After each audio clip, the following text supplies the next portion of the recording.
Welcome to your weekend focus, May the 25th and 26th, 2019. My name is Tilly. This is Tarot with Tilly, and thank you. Thank you truly for all the positive, loving, supportive energy you send my way each and every day. I send it right back to you. Absolutely. Okay, so we have the Sun in Gemini,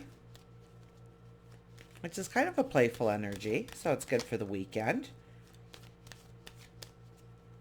Aquarius moon, and then I think on Sunday we may wake up to a Pisces moon. So two completely different energies. Aquarius is more logical. Both are social in many respects. Pisces is more about your spirituality, so love, magic. Aquarius is unique, different, thinking outside the box. So Saturday, I think you should challenge yourself a little bit to get out there and have some fun and do some stuff. And maybe it's something different, something unique. Sunday's more of a meditative kind of day. So maybe we are journaling, getting caught up on paperwork. I don't think paperwork is much, though. I think it's more journaling. If you're writing a book, beautiful energy for stuff like that. To contemplate your path forward, of where you are growing, of where you are transforming. It's seeking knowledge with that Gemini sun, so we are seeking the knowledge, and we're not trying to become the best of the best in that field or that source of knowledge, but it's like a dabbling of everything.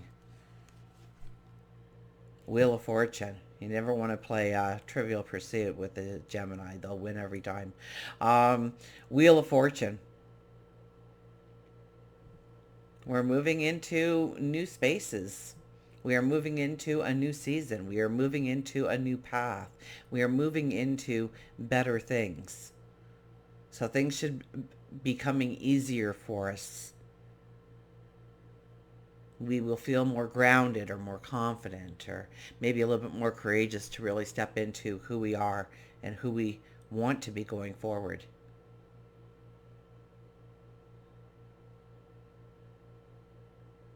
And this is out with the old and in with the new. And in order to invite the new in, we don't want to be burdened down. We don't want to have clutter. We don't want to have things left undone. So it is a time of completion. Getting things in order. Seeing what we need to complete in our life, or close in our life, or move past, or maybe allow some type of healing in. We have the Nine of Wands. Nine of Wands is a beautiful card representing a brand new path. And I feel compelled to tell the story, and I never tell it well, so excuses ahead of time. So there once was this young woman, and she used to make threads and ropes and of all different colors and assortments with her father. And one day her father came up and he says, you're 18 now. We should go and find you a husband. And she said, okay, father. So they packed all their ropes and their threads and went off. But there was a shipwreck. And she was a lone survivor. And some slave trade went and picked her up and put her on the market. And the guy thought, in the crowd, he thought, I'll probably be able to give her a better life than what she might get. So he took her home, and she learned how to make tarps and heavy materials. And so they went to trade, and pirates overtook the ship and stole her away. And she learned how to make the large masts for the ships and how to repair things like that and put things together so they were strong and sturdy. And once again, there's this great shipwreck, and she finds herself the only survivor on the shoreline. And she thought, oh my goodness, are you kidding me? Like every time I kind of get my life in order, you go and it's like you pull the rug from under me and I've got to start all over again. So like, please just stop it already. And that part is all the paths in our past here. All the different things that we've gone through that doesn't make a heck of a lot of sense to us. Where we actually felt like we were spinning our wheels. And so lo and behold, um, some men from the kingdom, some of the army are patrolling the shores because little did she know there was this ancient fable that a lone woman was going to land on the beach one day and she was going to build the finest of tents in all the world and bring the emperor great prestige and honor. So of course this emperor would have his men walking up and down trying to find this woman, and they say we have to take her to the king, and she goes, yeah, I know. Let's go. Here we go again. And they take her to the emperor, and the emperor tells her of this, and he says, can you build me such tents? And she says, well, of course. And he was like, oh my goodness, well, what do you need? Tell me what you need. I'll give you whatever you want. And she says, well, first we need some heavy cloths. And he goes, oh, we don't have anything like that here. And she goes, that's okay. I know how to do that. So we'll do them together. And she goes, now I need some masts, some long poles. And, oh, well, we have nothing like that here. And she goes, that's okay. I know how to build them. And away she went. And she goes, okay, now I just need strong rope. And he goes, well, we have nothing like that here. And so she goes, that's okay. I know how to do that. And lo and behold, she builds this beautiful, amazing tent from all her travels that she's seen in different shapes and sizes and colors. And she put it all together to be the most fantastic tent ever seen. And the emperor says, my goodness, he says, you've done it. You've given me this great prestige and honor. What can I do for you? And she thought about it and she says, well, a long time ago, I set sail with my father to find a husband. I guess I would like a husband. And he said, marry me. And she says, okay. And so many times as we're going through our paths in life, we don't realize that it comes together and it makes us who we are.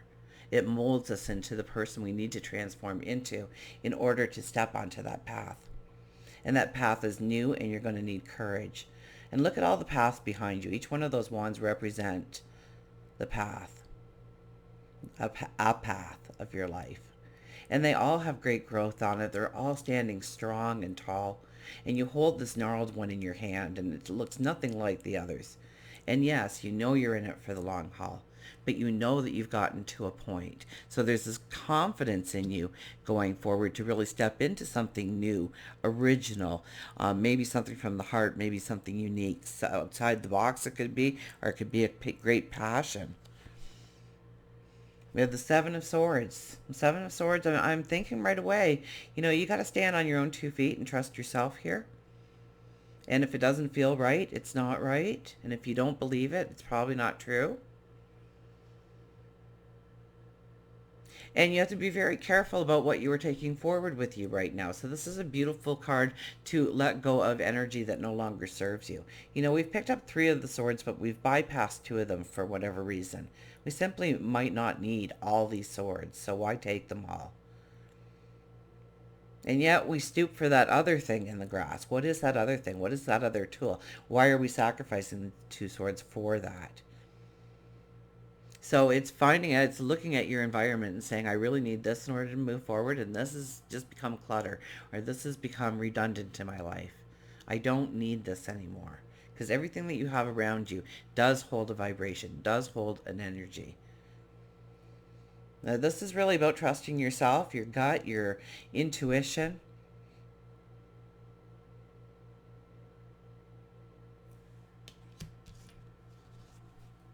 The Fool.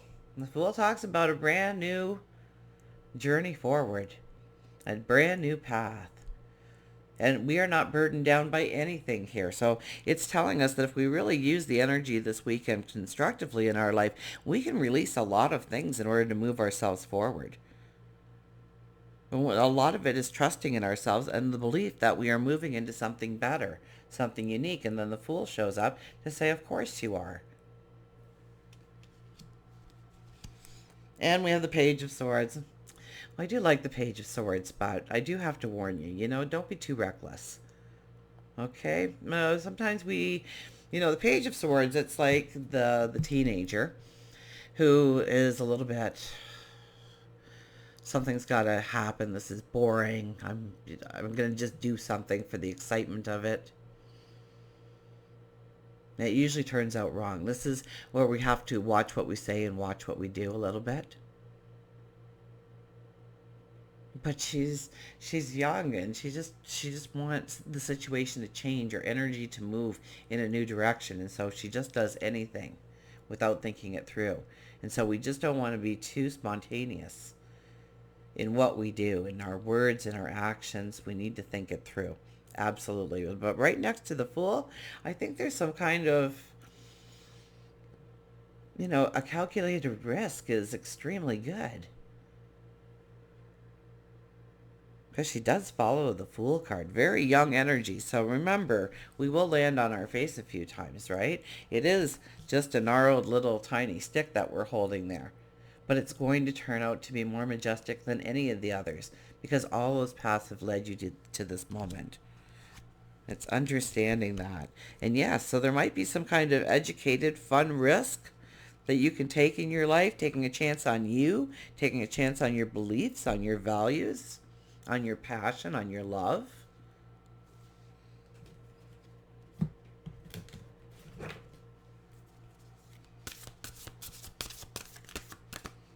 We'll go to Nature's Whispers.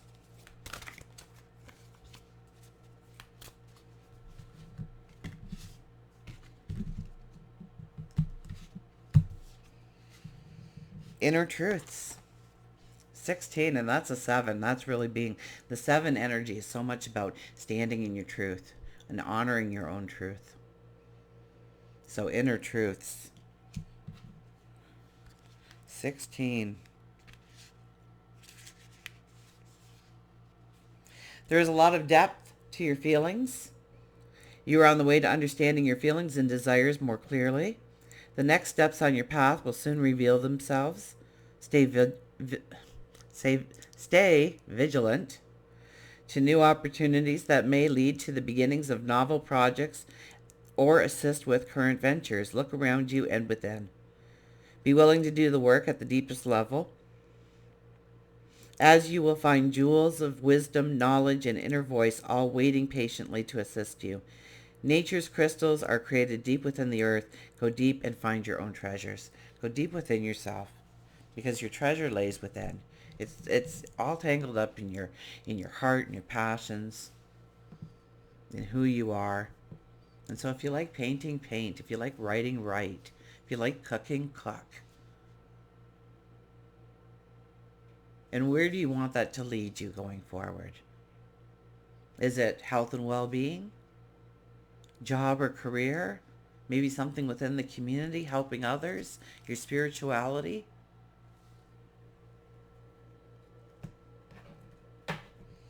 And what is the clutter around you holding you back right now? But I kind of get that with the middle card, but the rest of it is all about the adventure of going forward, of knowing that you're stepping into something marvelous and beautiful. I guess the belief, raising the belief of where you're going, who you're becoming, and getting excited about it. I mean, the Fool, yeah, that's excitement. And the Page of Swords, she's too naive to know any different. We have to get knocked down for a little bit. We have to mature a little bit. The world puts us in that tidy little box.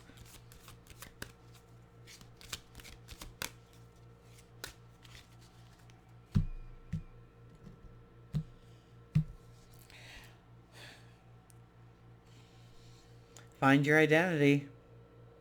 The raccoon. I kid you not.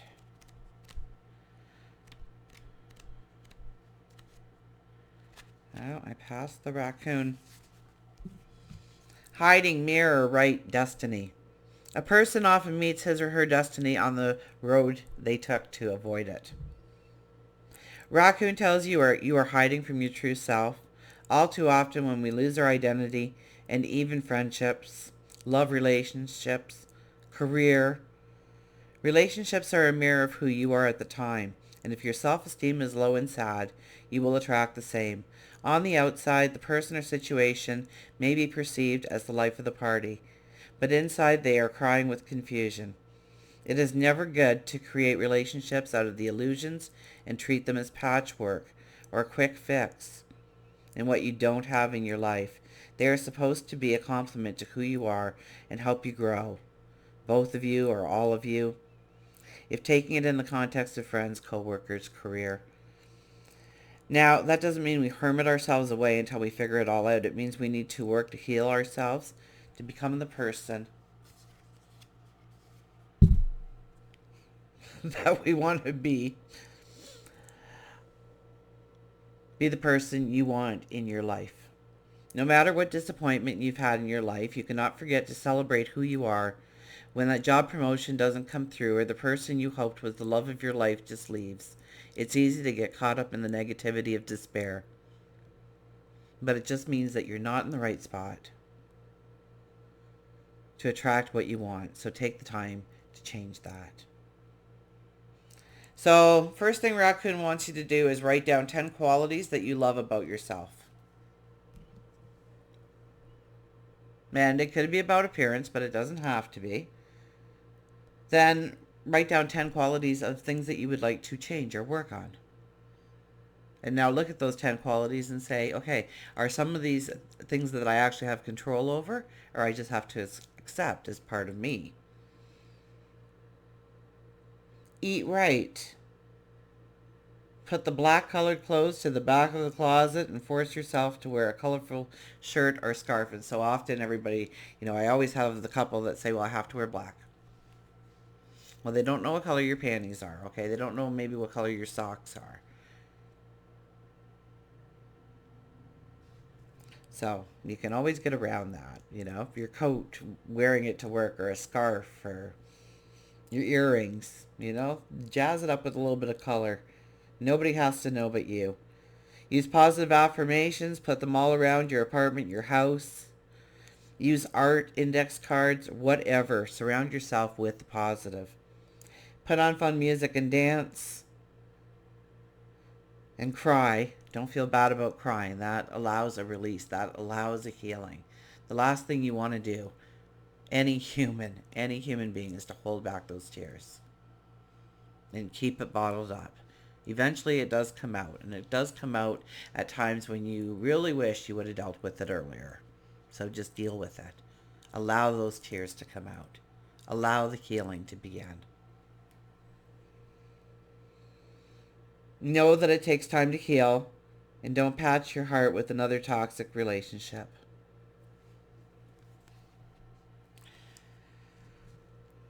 Until we meet again, remember, I do love you.